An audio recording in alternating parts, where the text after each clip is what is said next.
Bonjour à tous, je suis vraiment ravie de vous retrouver aujourd'hui pour faire avec vous une carte et j'ai envie de faire une carte shaker. Donc pour ça, j'ai décidé d'utiliser donc les tampons là de la boutique In Love Art, donc celui-ci, et le combo tampon die, donc celui-ci, les oiseaux, avec les dies assortis. Donc il nous faudra ça, donc il nous faudra forcément une base de cartes.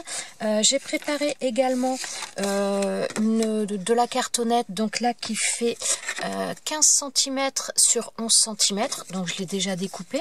Il nous faudra également des sequins ou des choses en tout cas à mettre au niveau de la shaker. Donc moi j'ai pris des sequins verts comme ça et des petites étoiles un peu blanches transparentes holographiques.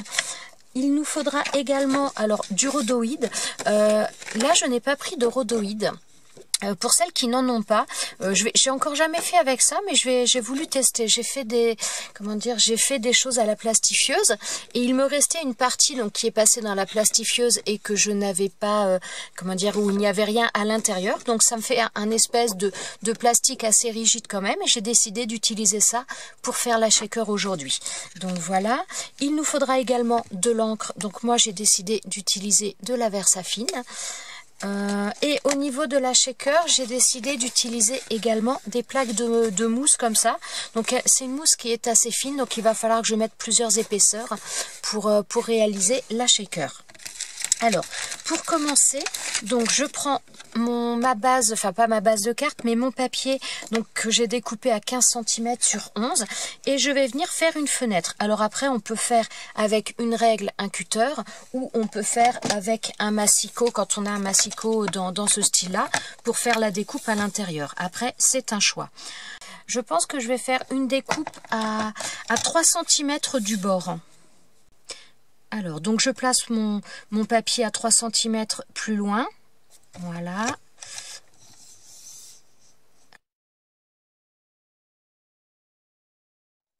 Voilà, donc ensuite je tourne et je fais la même chose.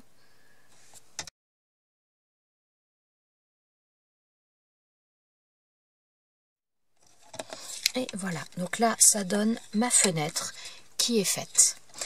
Donc ensuite, je vais découper donc mon rhodoïde de manière à avoir la même chose. Donc, alors, je vais découper des morceaux, mais je ne vais pas être ultra précise pour l'instant. Ça me permettra de recouper parce qu'en plus, c'est une mousse qui est assez fine. Donc, elle a tendance à bouger un petit peu. Donc, ça me permettra d'avoir une petite marge d'erreur. Alors, je pense que je vais en découper au moins 3. Alors là, je prends de la mousse. Si vous n'avez pas de la mousse, vous pouvez aussi prendre des feuilles de papier plus ou moins épaisses, de la cartonnette. Après, voilà, vous pouvez utiliser vraiment différentes choses. Donc voilà, là je prends 3 épaisseurs, ce qui me permettra d'avoir quelque chose d'assez épais. Donc maintenant, je vais les coller les unes sur les autres. Alors pour ça, je vais utiliser du double face.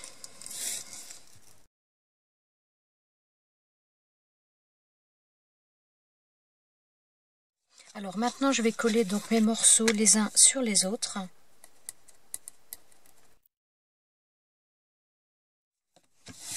Alors, donc maintenant, j'ai à peu près l'épaisseur. Donc, je vais déjà enlever un petit peu le surplus pour être partout à la même dimension à peu près.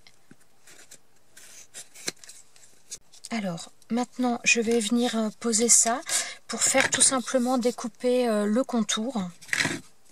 Alors, je vais me faire une marque. Voilà.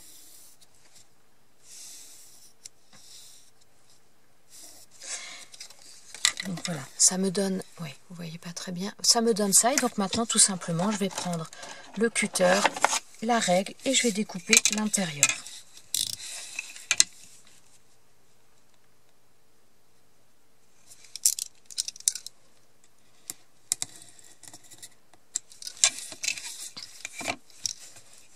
Donc voilà, là, ça me donne ça. Maintenant, je vais prendre ce qui va me servir de rhodoïde pour venir en coller un morceau tout simplement au milieu. Alors, je vais découper la grandeur dont j'ai besoin. Il n'y a pas besoin d'un grand morceau, hein. Alors là, je vais mettre du double face.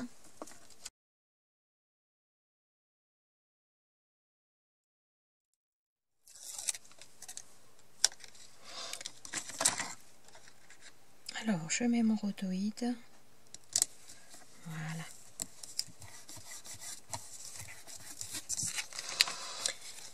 Et donc comme ça viendra se positionner là et ça me va.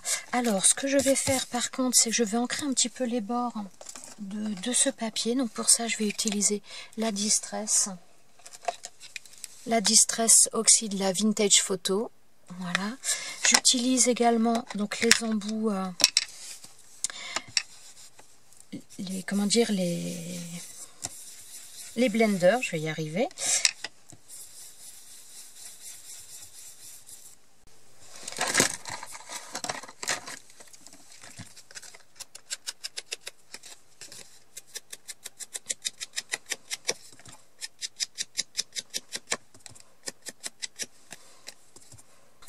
Donc voilà, ça me donne ça. Donc maintenant je vais... Non, je vais pas le coller. Alors maintenant ce que je vais faire, c'est que je vais tout simplement aussi, découper ma mousse à la même dimension.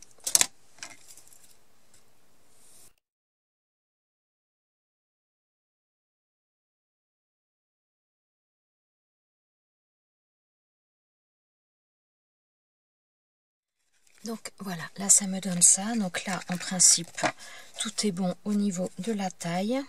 Voilà. Alors j'ai pris également une base de carte comme ça, donc que j'ai découpée à 16 cm sur 12 cm. Donc je vais venir ensuite coller cette partie là, mais je voudrais déjà faire le tamponnage, donc me servir de ce tampon de fond pour mettre à l'intérieur. Alors je me fais un petit peu des repères pour pouvoir placer mon tampon. Voilà. Et donc, je vais le tamponner à la Versafine.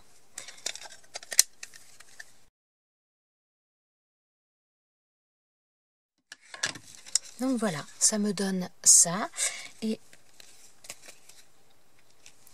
ensuite, donc j'aurai mon cadre qui viendra se mettre de cette manière-là. Alors par contre, ces tampons-là, celui-ci notamment, les autres non, mais il est vraiment très très fin. On a, voilà, je sais pas si vous allez voir, mais au niveau de l'épaisseur, il est vraiment ultra fin par rapport à d'autres.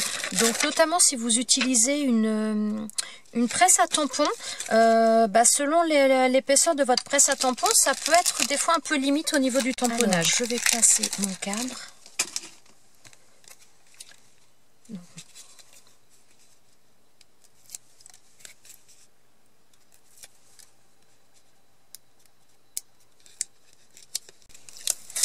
Voilà.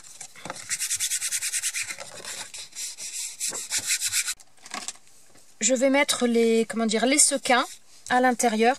Donc je passe un coussin d'embossage tout simplement pour limiter le côté électricité statique. Alors,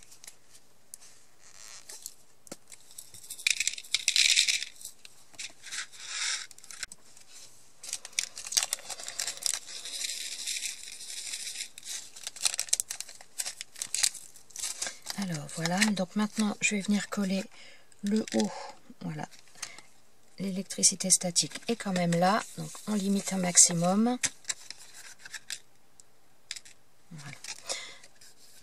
Ah ben, j'ai pas mis de double face. Alors maintenant, donc je vais mettre du double face là-dessus pour venir le coller.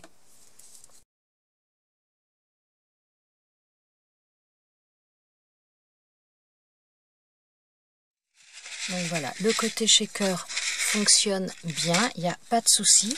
Donc maintenant je vais faire les tamponnages ici, donc je vais voir quel tampon je choisis. J'ai choisi 3 tampons, celui-ci, celui-ci et celui-ci. Donc je vais maintenant les faire. Alors je vais prendre dans des chutes de papier. Donc je vais faire mes 3 tamponnages avec de la Versamark, la Vintage Sepia, et ensuite je vais utiliser de la poudre à embosser. Celle-ci c'est de chez je ne sais pas, j'arrive pas à lire. Et je vais utiliser également de la poudre à embosser incolore.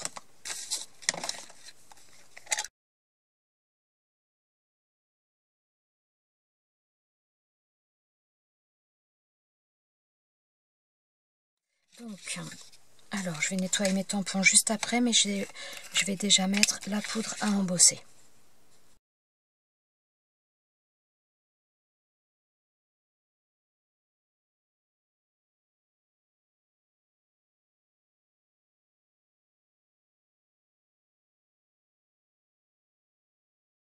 Voilà ce que nous donne l'embossage. Donc je pense que je vais mettre un tout petit peu de couleur, mais pas grand chose.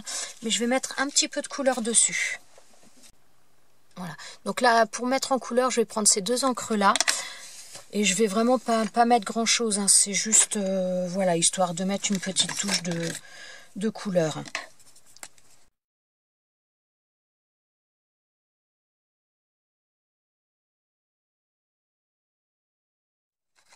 Alors c'est absolument pas un papier aquarelle que j'ai pris, hein.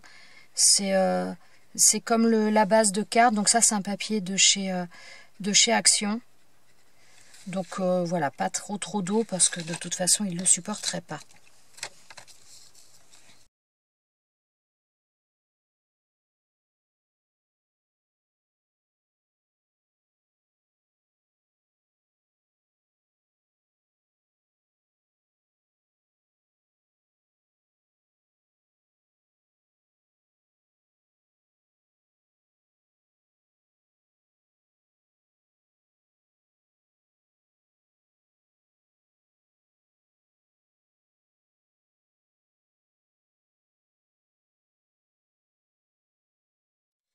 Donc voilà, là j'ai mes oiseaux qui sont faits, donc je vais laisser sécher un petit peu et ensuite je vais découper avec les dies. Je vais maintenant séparer les dies dont je vais avoir besoin.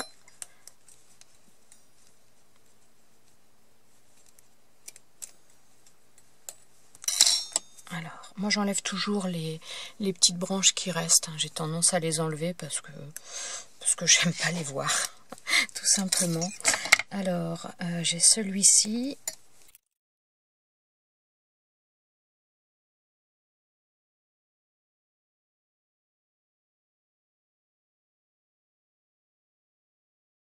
Voilà, ça nous donne ça pour celui-ci.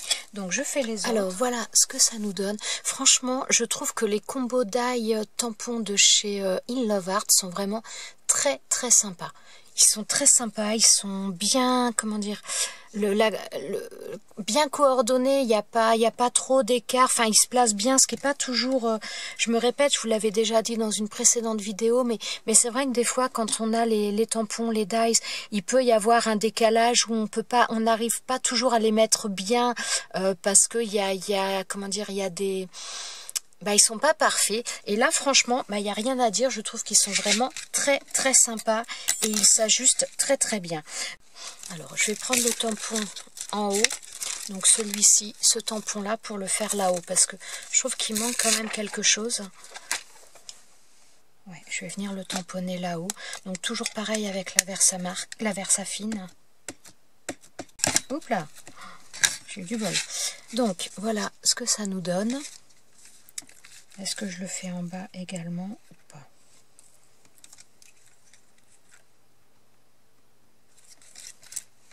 Ouais, je vais le faire en bas également.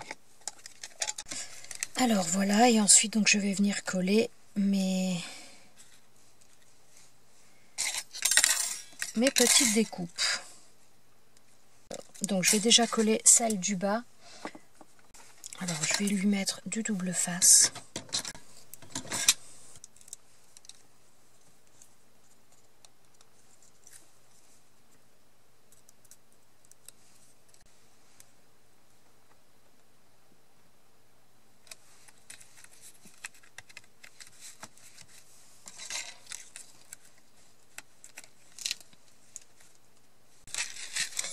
Et donc voilà ma petite carte. C'est marrant, j'ai l'impression qu'il manque quelque chose. Mais ah, j'ai pas enlevé le double face ici.